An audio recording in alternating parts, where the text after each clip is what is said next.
the roadmap, escaping the maze of madness, which is what it is, we should know what they're doing. We should expose what they're doing. But if we don't see the big picture in which that is happening, we'll never find an answer to it. The more we understand the size of the conspiracy, the more we find the answers to the conspiracy.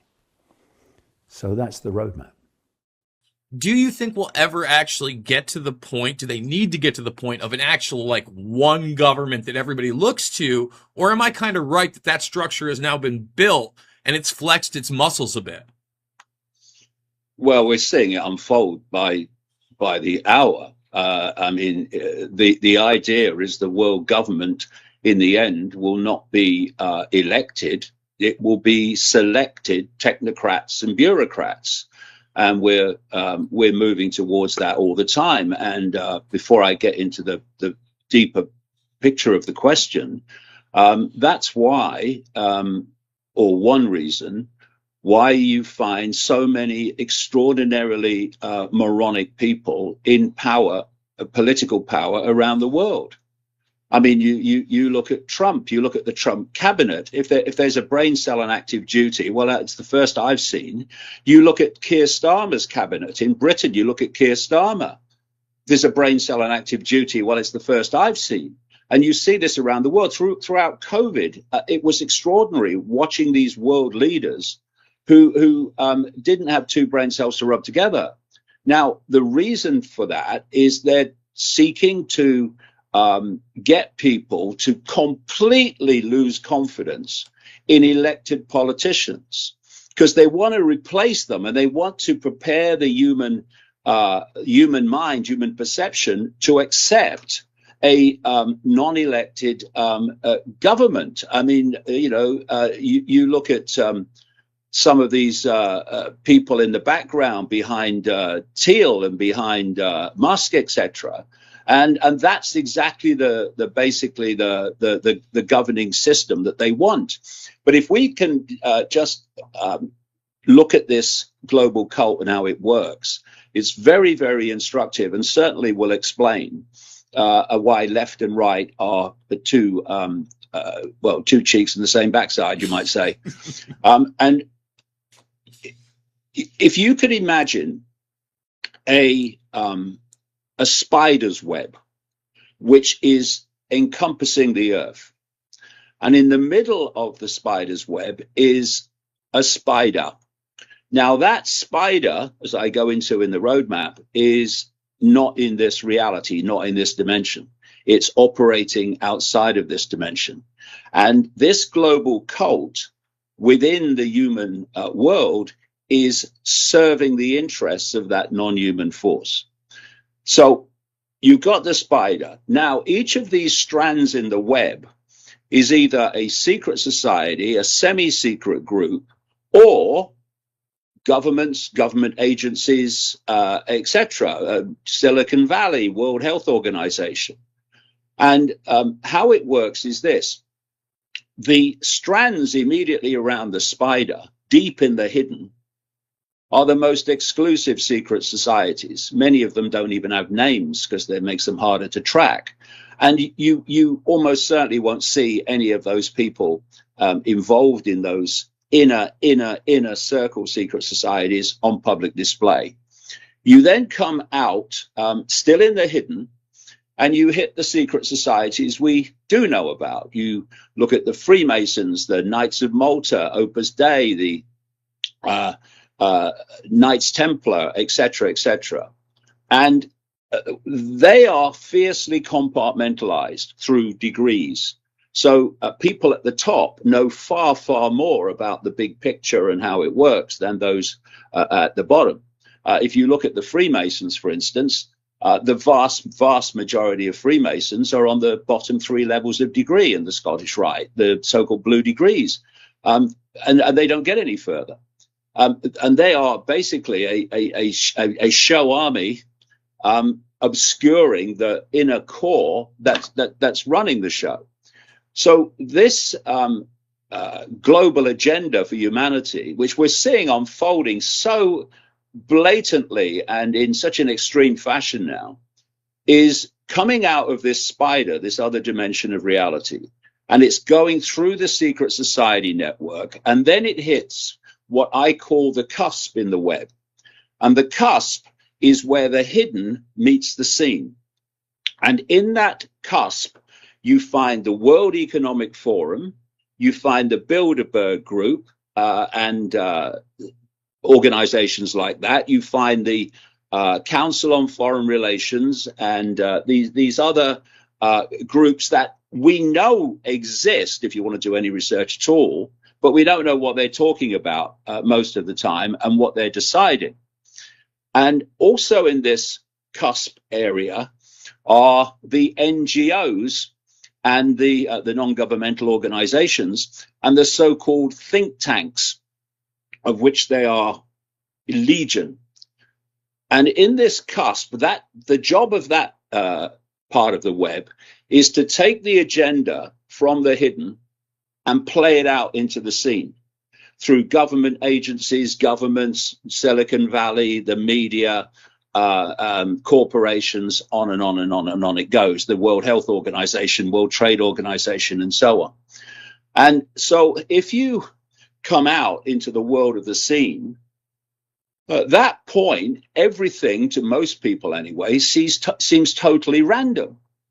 So you see corporations that don't seem to be connected. You see Silicon Valley, where they don't seem to be connected in the same way as they really are. And you see the World Health Organization and governments and what's happening. It's confusing, it's bewildering, it's meant to be. And it's what the hell's going on? The point is that these organizations, too, are fiercely compartmentalized, because most people in the World Health Organization have no clue what it's really for. It's to dominate and dictate world health policy worldwide through all governments. That's what it was created by the Rockefellers to do in 1948. And now a Rockefeller gopher called Bill Gates is running the show through this corrupt frontman Tedros, and we saw all that going on with COVID. So these organizations are fiercely compartmentalized.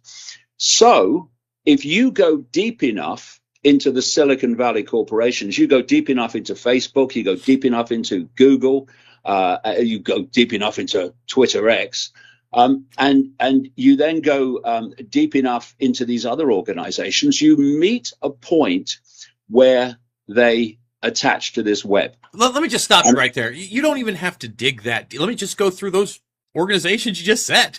I mean, yeah. First of all, you talked about Facebook.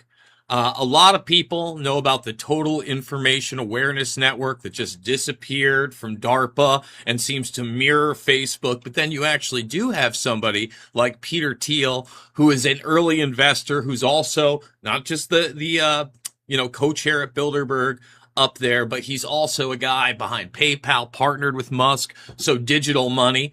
You look at Musk, and Musk's the number one defense contractor on the planet. I mean, the idea that he's like fighting the system is one of the most ridiculous things I've ever heard of. And then you look at Google. I mean, God, people, if you think that this is a private company, just because it's traded on the stock market, again, defense contractor, partnered with NASA, was given the initial algorithm through the National Library Initiative from DARPA and NASA, have claimed quantum supremacy in AI. They have the number one search engine in the world. They have the number one platform in the world, Android, Chromebooks that are in your kids. I mean, I keep going because the number two platform in the world search engine is the number one video platform in the world, which is YouTube, which they bought for $8 billion years ago, right around the time that they changed from Don't Be Evil to Take That Off the Wall. So I know that was a short-term rant, but I mean, if you think any of those are private companies, you don't understand how the world works. I mean, it's not even a layer facade. Everything I said, their own AI will actually tell you if you question it. Exactly. So what you've got is your Facebooks and your Silicon Valley AI social media platforms attached to the same web that governments do, attached to the same web the World Health Organization does, And at that level, they're working as one unit. Now, massive numbers of people working in those organizations won't know that, but at the controlling core, they're all working as one unit. Now, during COVID, we saw that blatantly. You had the version of COVID coming out of the World Health Organization, total bloody lies. And then you had the Silicon Valley Social Media Corporation saying immediately, we are going to censor anyone that challenges that World Health Organization version of COVID. And let me just say something about that, because I think that's key. It's really not only just what they say, but the overall narrative that's being presented, not across just the WHO, but the media that you talked about. Because there are points when they actually tell the truth. Let me give you an example of that. When they, or not the truth, but you challenge that truth and you get censored. They said things like, well, the flu disappeared from the southern hemisphere of the planet, and then to the northern hemisphere. And then you would go to, say, NPR, and I remember it. They had 132 hospitalizations in the United States for the flu. And the prior year, it was over 120,000 plus. Okay, so you point that out, that they're saying that the flu disappeared. This was the side narrative they admitted to, but not the narrative they were projecting. If you put that on social media, if you dared to even quote them in a manner that challenged the greater narrative with their own words, censored. So, what people would say, who were looking on at this, is why would the Silicon Valley social media platforms be censoring anyone challenging the World Health Organization? That doesn't make sense. But when you think that you go deep enough in the World Health Organization and deep enough in the Silicon Valley social media platforms, you attach to the web. And in that way, they are working as one unit. So Silicon Valley was censoring anything that would undermine the World Health Organization version of COVID, because they're both on the same bloody team. And talking of COVID, you remember how people from the big pharma cartel came out of the Rockefellers in large part as well. How they were going to the drug enforcement agencies like the FDA and the Centers for Disease Control and Prevention in America. And they were asking to use this, well, I was going to say untrialed fake vaccine, but it actually wasn't untrialed. They untrialed it in the normal sense. Yeah, they didn't trial it in the normal sense. But they trialed it long before to get the outcome that they wanted. And we can get into what that outcome was planned to be as we go along, maybe. But they were going to these drug enforcement agencies, and they were saying, we want permission to give this fake vaccine, not a vaccine under previous criteria, to the lower and lower and lower age groups, right down to kids. And they were getting it. They were getting it, and they were getting it in Britain. They were getting it in other countries. They were getting it in the United States.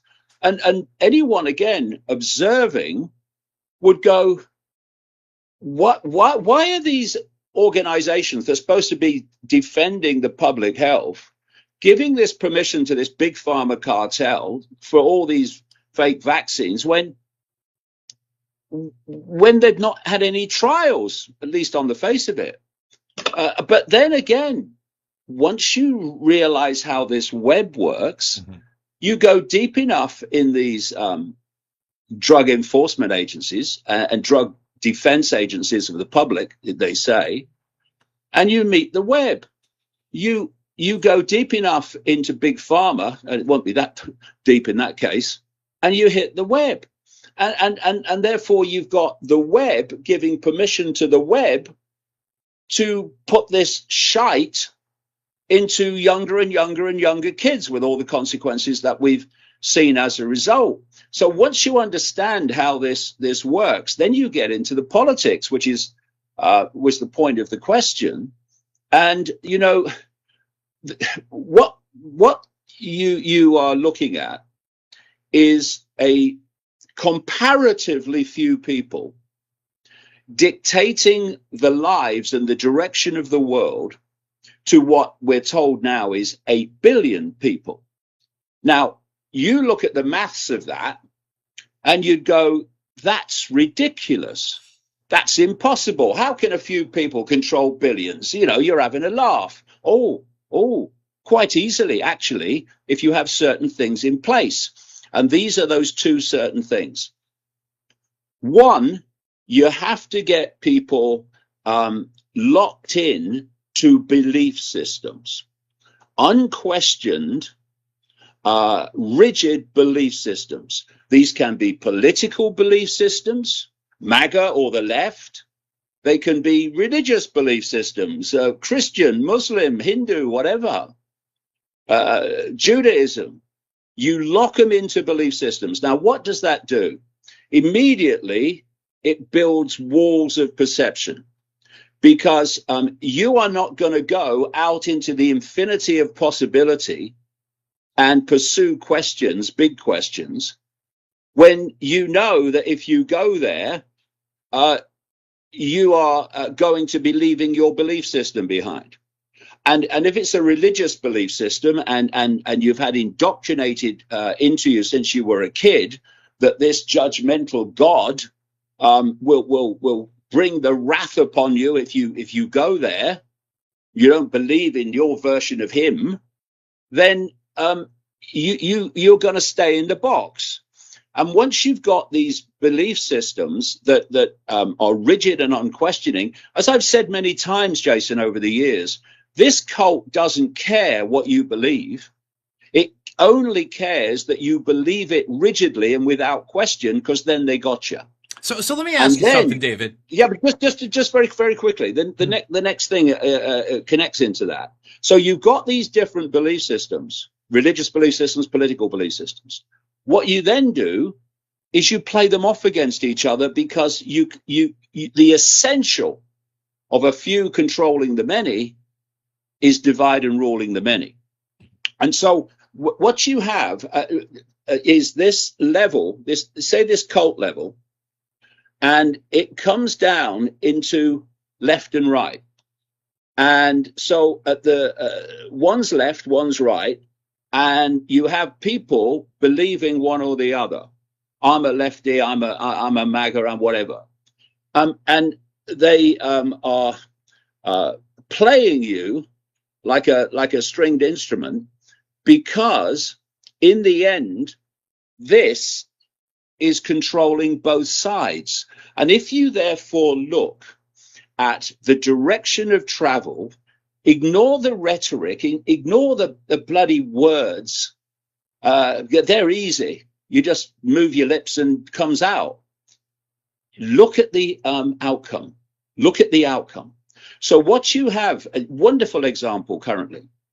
In America, you have Donald Trump, the right, using the left as the excuse to impose tyranny. In Britain, you have Keir Starmer of the left using the right to impose tyranny.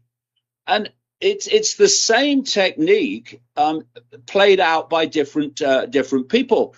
And if we just realize that we're all the targets, all of us, I don't care if you're a Muslim or a Jew or a Christian or what, or a left or right, this is not about targeting Muslim people or targeting Christian people or targeting left or right.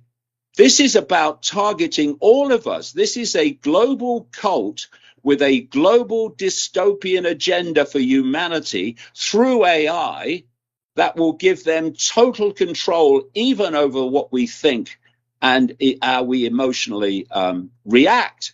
And while we're pulling, oh, left, right, oh, it's the left, oh, it's the right, all this stuff going on, while that's going on, behind that cover, this agenda moves on apace to completely control the human mind, human perception, and thus human behavior. And we've got to realize, just take a breath, people, and look at what is affecting all of us and what divide and rule stops us addressing, which is that there is a global network that's seeking global dystopia by dividing us into warring factions that mean we don't see, we don't see the wood for the trees. We're so focused on the twigs, we don't see the forest. So David, that's the idea. That's the idea. Focus them on the twigs, on the myopia, and then they won't see the forest. We're after all of them. So let me say this. First of all, I largely agree with everything you just said, especially about the pitting people against each other, the division. I myself, religiously, I always tell people I am agnostic. At best, I go, I'm 46 years young.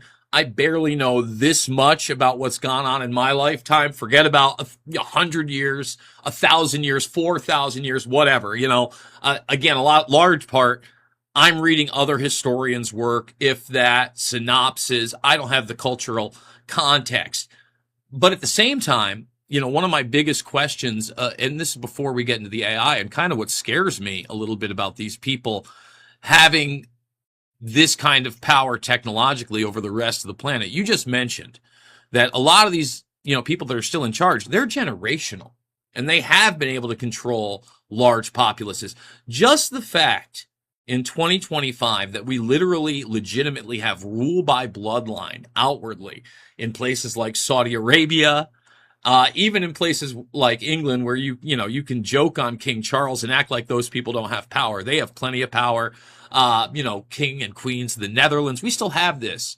It's still happening. Why is it that with so many of these quote unquote secret societies, at least outwardly, you talked about the left and right handed path, right? You see that in esoterica, in symbolism. You see this occult bent constantly. And even in something like the Bohemian Grove, which, essentially started here in the United States in the 1870s, was a bit co-opted.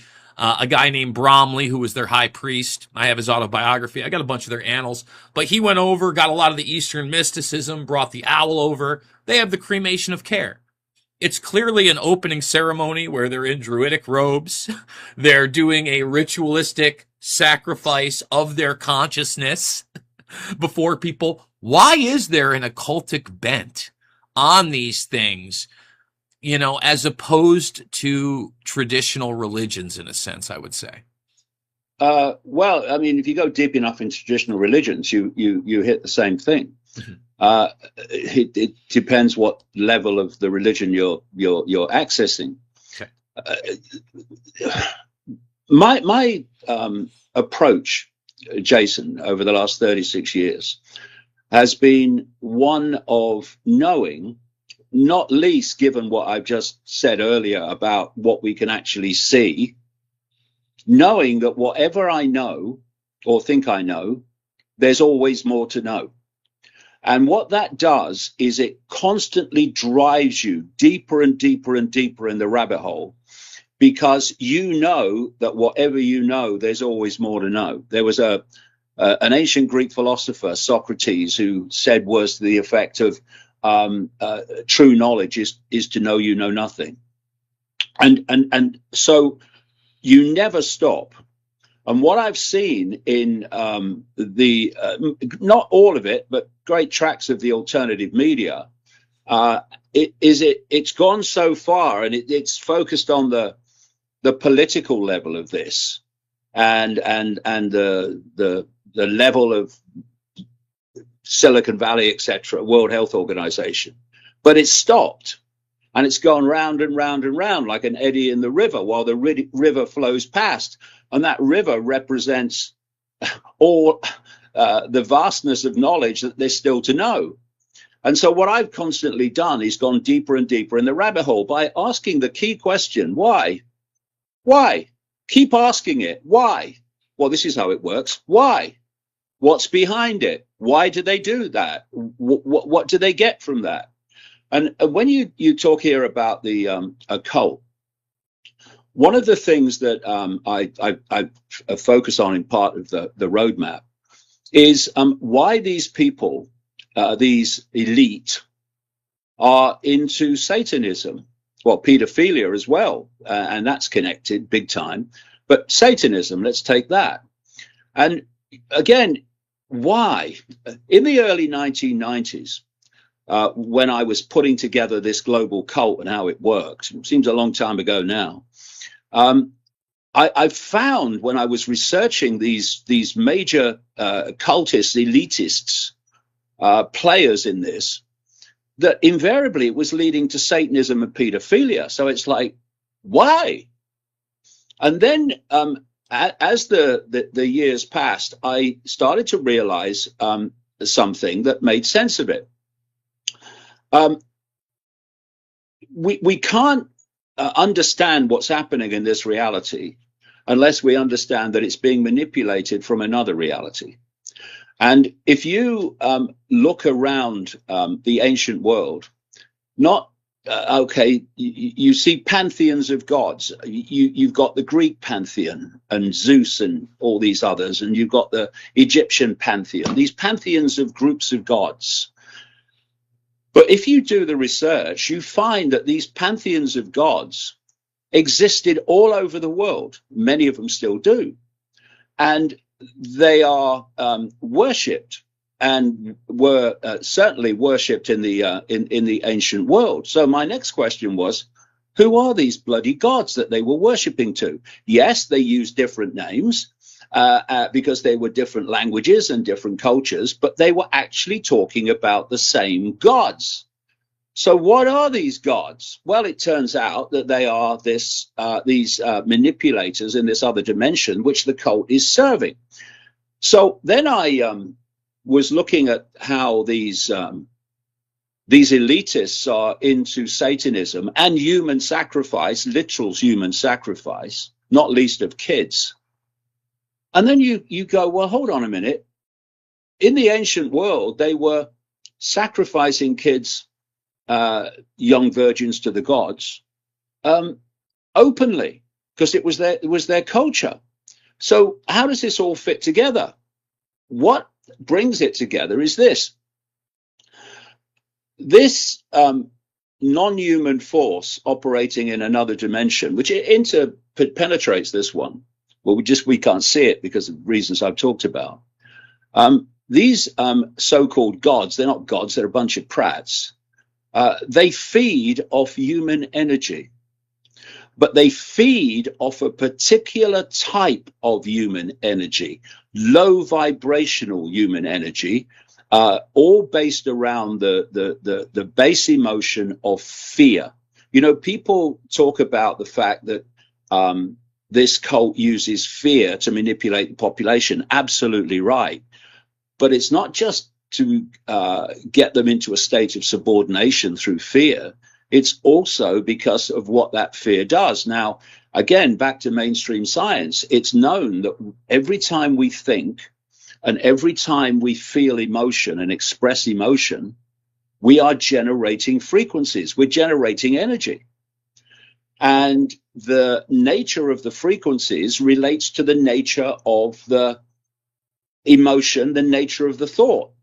So if you're in a state of joy and happiness and appreciation and love and peace, then you are generating high frequencies from that. They're not interested in that, which is why this cult and its masters are not interested in a world of love, of peace, of harmony. They're not interested in that. Don't feed them. They want the low vibrational energies of fear, anxiety, hatred, regret, recrimination, all the different emotions, that low vibrational emotions, because they're feeding off them. And so a war, yes, there are many levels of a war that create things that happen that are beneficial to the cult, not least divide and rule. But a war at the level I'm talking about is a massive, massive, enormous projector and creator, generator of low vibrational emotion. Not just the people fighting the war on all sides, but the people back home wondering if their loved ones are going to come home or not. It's just an extraordinary explosion of low vibrational emotional energy. You look at First World War, Second World War. You look at what's happened in Gaza, for goodness sake, since October the 7th. I mean, imagine the emotional energy that's been generated there. And these so-called gods, bunch of prats, are feeding off it. Now we start to understand why these elitists are doing these human sacrifice rituals to these gods. First of all, they know the inner core of the cult. They know that they're controlled by these gods and they're doing their bidding. And they're terrified of them. I've talked to people on the inside over the years of this satanic cult network. They're terrified of these other dimensional entities. So what happens is they, just as in the ancient world, so now, but in the ancient world, it was part of their culture. They could do it openly. Now they have to do it secretly. They are taking someone who is the sacrifice, and they are conducting the ritual. This is why they're still doing ancient rituals now in the same way. They conduct the ritual in a way that generates maximum terror in the victim. Because terror is an enormously powerful, low vibrational energy. And so they build it up and they build it up and they're building up the terror. And what then happens is that terror creates a chemical reaction in the blood that releases adrenaline, very powerful adrenaline. And when they are drinking the blood, it's horrible, but let's just face what's going on. When they're drinking the blood in these human sacrifice rituals, it's laced with this adrenaline. And I've talked to people who've observed this, seen this, and they say these people go absolutely crazy. It's like a drug to them once they start drinking it. And here we have the adrenochrome story before our eyes. And if I'm looking at you and you are in a really emotional state, I can see from your facial expressions and your body language, you're in an emotional state. What I can't see, because it's outside of visible light, is the energy that emotion is giving off.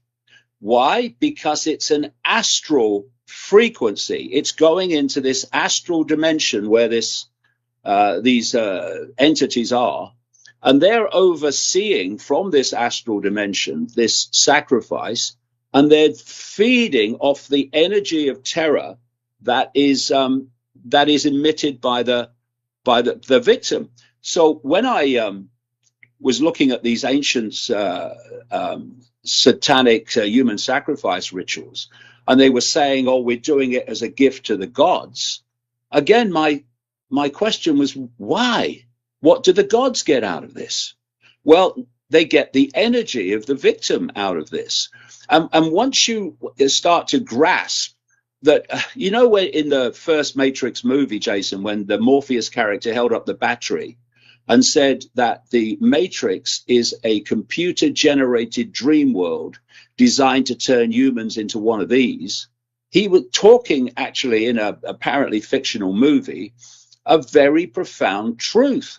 They see us as batteries, as sources of energy, which they feed off. And suddenly so much starts to make sense, including why throughout known human history, this world has always been such a shithole in terms of the way that people experience it. I mean, I've been around the world many, many times before I was banned from endless countries now, about 31 or more.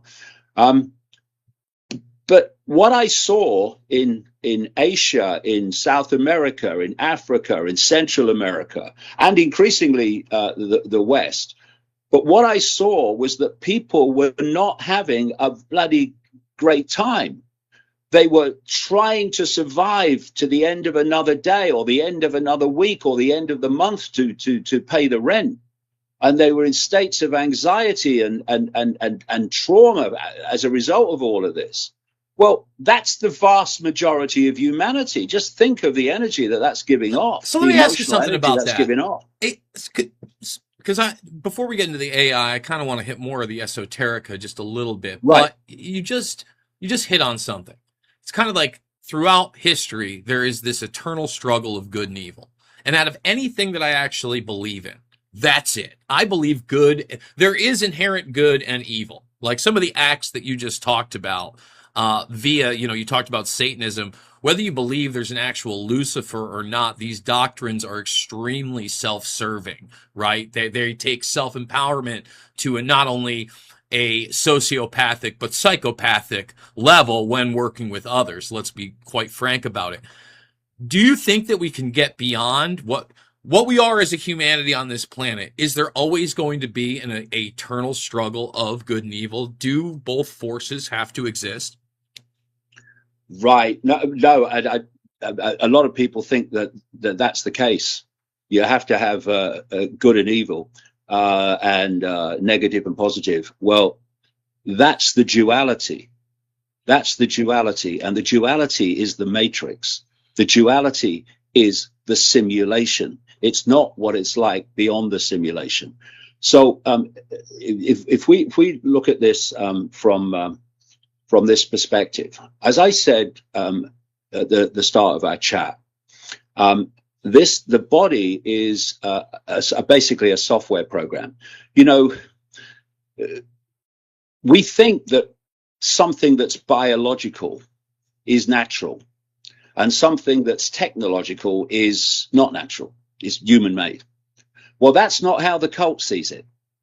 They see the biological as a form of technology. That's what it is to them.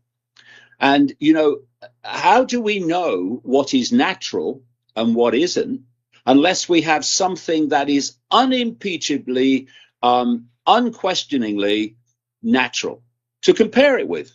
But we don't have that. We have what we think is natural, but is it? Well, that's not how they see it, I'll tell you. So you have the biological computer, which is basically we experience this reality through it. Our consciousness experiences reality through the body, and the body is the vehicle that interacts with this matrix, with this simulation. And there's a body program running through it, which is added to by education, and it's added to by the media and all that stuff. But it's a body program. It's a perceptual program. It's a perception program. Now, if you do not open your mind to the true you, the true I, consciousness, that body program is going to run your life. You're going to think that you're having thoughts and you're making choices. You're going to think that you're making emotional reactions. And you're going to think, that's me, that's how I am. No, it's how the program is. And what this cult is terrified of is losing that control. And it loses it when we start to self-identify with a completely different state of I, and that is consciousness. So instead of, you meet someone and you say, hello, nice to meet you, who are you? And they'll give you probably their state of their place of birth, their job, their location, all these different labels of human. They won't say, oh, I'm an expression of infinite awareness, nice to meet you. They don't say that because they don't identify like that.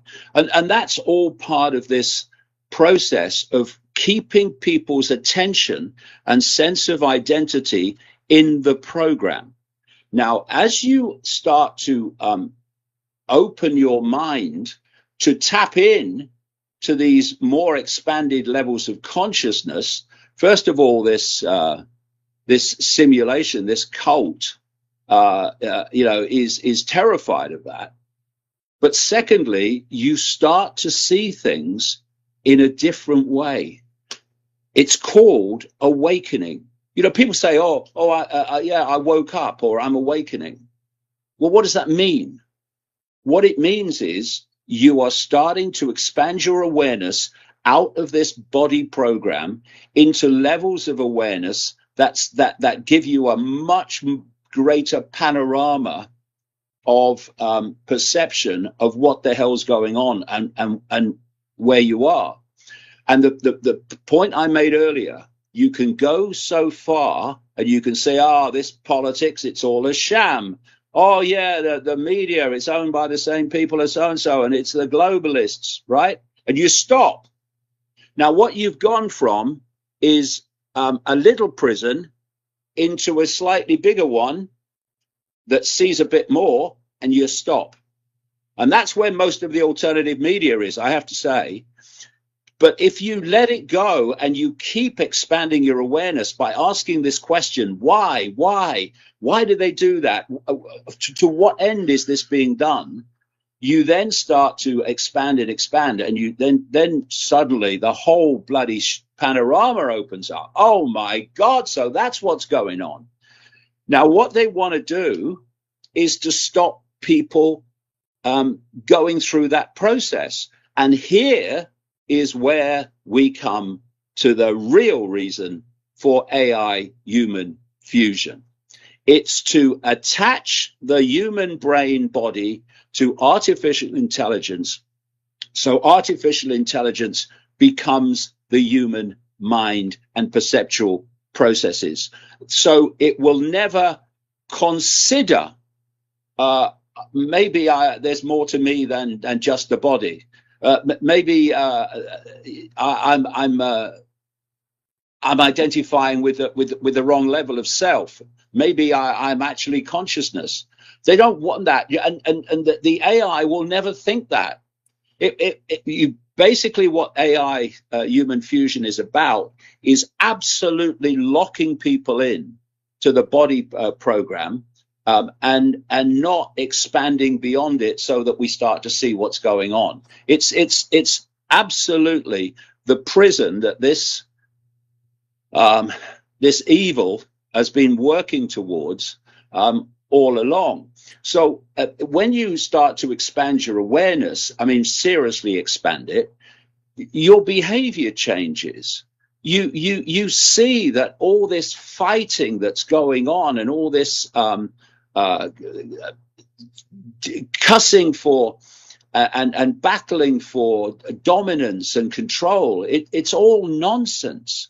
My philosophy, as I think you said in the opening, is simple. Believe what you like, but don't seek to force what you believe on everyone else. So let me ask you, David. Let them make their own decisions and make their own choices. But unfortunately, we don't only have these belief systems. We seek to impose our belief system on everyone else. And that's when the divide and rule comes along. But you see, up to this point, because if you want to control billions, and there are comparatively few of you, which is what the situation is, then you have to get the billions at war with themselves, and you have to get them in a situation where they're so busy fighting each other, they're not looking up and seeing how you're controlling everybody, including those they're fighting, and therefore you are seeking to divide people all the time and into these belief systems. Once you start expanding your awareness, you start to basically rise above it, and you're looking at it and you think it's all nonsense. What are you fighting him for? Why are you seeking to dominate this person for? Why can't you just have your own belief system and get on with your life? Why do you have to impose it on everyone else? And it's this level of the divide and rule that creates the divide and rule in many ways. People want to be a Muslim, they'll be a Muslim. If you want to impose it on me, I have a problem with that, mate. Big time. Same with any other religion or any other belief system. And this is what they are seeking to do, is to shut out this expansion of awareness, which more and more people are having, by the way, where they're starting to see the world in a different way, to stop that happening by connecting to AI, where AI becomes the human mind.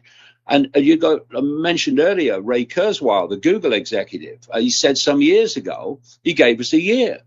He said by 2030, humans will be connected to artificial intelligence. And once that's happened, artificial intelligence will do more and more of human thinking until human thinking is negligible, which means deleted. If you want to read more and watch more of my content, then go to the description under the video where you can buy my books. The latest one is The Roadmap, where you can get tickets for public events, and how you can subscribe to a fantastic video channel called Iconic, iconic.com.